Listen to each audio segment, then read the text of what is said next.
PV Sindhu badminton champion जब 2021 Olympics के बाद में मोदी जी से मिली थी तब का ये वीडियो देखिए। सर वो मेरा कोच है सर, पार्क उनका नाम। So you are from Korea? Yes, sir. Wow.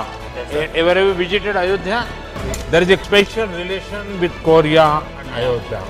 And last time, the first lady, your president's wife, she came to Yes, sir. She came to attend that function in Ayodhya. Yeah. She was a special guest.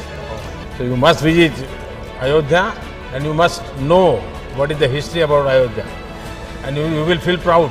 Yes, sir. अब क्यों बेचारे south Korean coach को मोदी जी जबरदस्ती अयोध्या भेजना चाहते हैं? राम मंदिर तो अभी बना ही नहीं, हो जाके देखेंगे क्या? दोस्तों, अयोध्या और साउथ कोरिया के बीच में बहुत पुरानी हिस्ट्री है। 2000 साल पुरानी एक कहानी है जिसमें बताया जाता है कि साउथ कोरिया में एक करक नाम का किंगडम हुआ करता था। अब इस करक किंगडम में कोई राजा नहीं था और इसे 9 एल्डर्स मिलकर रूल किया करते थे। अब ये 9 बुजुर्ग लोग काफी बूढ़े हो चले थे तो उन्होंने भगवान से प्रार्थना की कि भगवान हमें कोई राजा भेज दो। भगवान ने उनकी सुन ली और एक माउंटेन के ऊपर उन्हें एक संदूक मिला जिसके अंदर एक छोटा सा बच्चा उन्हें लावारिस पड़ा मिला। उस बच्चे को उन्होंने अपना लिया और उसे बड़ा करा जिसका नाम हुआ किम सुरो। अभी किम सुरो आगे चलकर करक किंगडम का राजा बन गया। अब इन 9 एल्डर्स ने किम सुरो को बोला कि आप भी शादी कर लो, आप अपनी डायनेस्टी आगे बढ़ाओ। तो किम सुरो ने कहा कि मैं तो ऐसा वैसा आदमी हूं नहीं, मुझे तो भगवान ने भेजा है, तो मेरी लड़की को भी भगवान ही भेजेगा। अब हमारी आपकी तरह उनकी किस्मत इतनी खराब थी नहीं तो भगवान ने उनकी सुन ली और वहां से कई हजारों किलोमीटर दूर अयोध्या में बैठे राजा को सपना आया कि आपकी बेटी का भविष्य करक किंगडम में है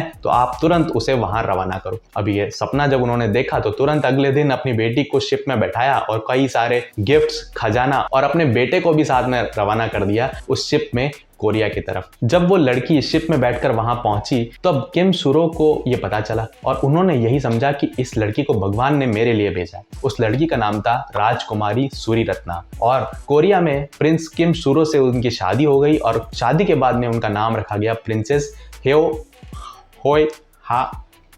ह्वांग ओक, नाम लिखा हुआ है। अब इसमें इंटरेस्टिंग क्या है, शादियां तो होती रहती हैं, पुराने टाइम से होती चली आई हैं, लड़कियां इधर से उधर एक किंगडम से दूसरे किंगडम जाती गई हैं। इसका इंटरेस्ट यहाँ पर डेवलप होता है कि प्रिंसेस ह्यो ह्वांग ओक की 12 संतानें हुई और उन 12 संतानों की और संतानें हुई और कुल मिलाकर आज की डेट में 80 लाख लोग साउथ कोरिया में ऐसे हैं जो अपने आप को ह्यो ह्वांग ओक का डिसेंडेंट मानते हैं, यानी कि वो उन्हें अपनी माता की तरह समझते हैं और अयोध्या को अपना ननिहाल मानते हैं। ये लीनिएज ट्रैक करना तो काफी मुश्किल है दोस्तों, मगर साउथ कोरिया में प्रोबेबली ऐसा होता है कि लोग अपनी लीनिएज ट्रैक करते हैं। इन लोगों में खास बात यह है कि इन लोगों की हाइट थोड़ी सी ज्यादा है, इनके फेशियल फीचर्स थोड़े से अलग होते हैं और ये लोग सभी रॉयल फैमिली को बिलोंग करते हैं और काफी सक्सेसफुल कैडर्स में से आते हैं। जैसे कई सारे साउथ कोरिया के प्रेसिडेंट्स और प्राइम मिनिस्टर्स अपने आप को इस डायनेस्टी का बताते हैं। इनफैक्ट बहुत ही फेमस रैपर साई, जिनका गंगनम स्टाइल आपने गाना सुना होगा, वो भी अपने आप को इनका डिसेंडेंट मानते हैं। कोरिया में इस लीनिएज को काफी रेस्पेक्टेबल माना गया है। हालांकि वहां पर कोई कास्टिज्म या सोशल भेदभाव नहीं है, मगर फिर भी ये डायनेस्टी एक रेस्पेक्टेबल स्टेटस अटेन करती है। अब साउथ कोरिया के टाउन गिम्हे सिटी में प्रिंसेस ह्यो ह्वांग ओक का एक मॉन्यूमेंट मौजूद है और इस मॉन्यूमेंट में एक पिलर लगा हुआ है। कहा जाता है कि ये पिलर अयोध्या से वो जो स्टोन्स नाव में अपने साथ में लेकर आई थी उन पिलर से बनाया गया है। इसमें एक स्वास्तिक टाइप का सिंबल भी हमें देखने को मिल जाता है जो हिंदू रिलीजन को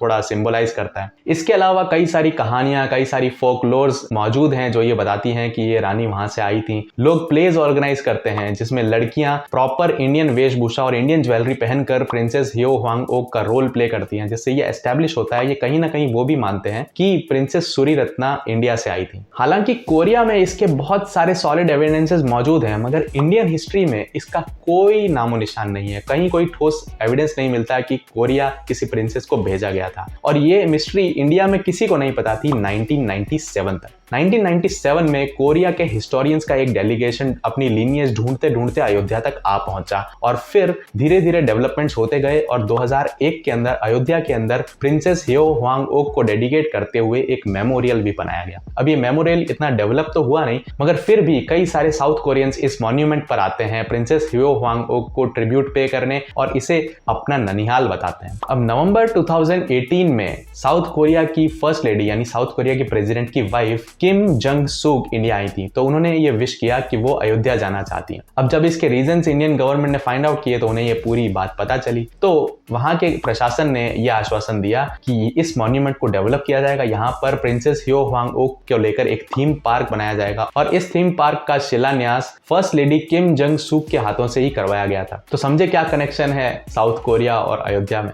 वीडियो इंटरेस्टिंग लगा तो सब्सक्राइब करके जरूर जाना।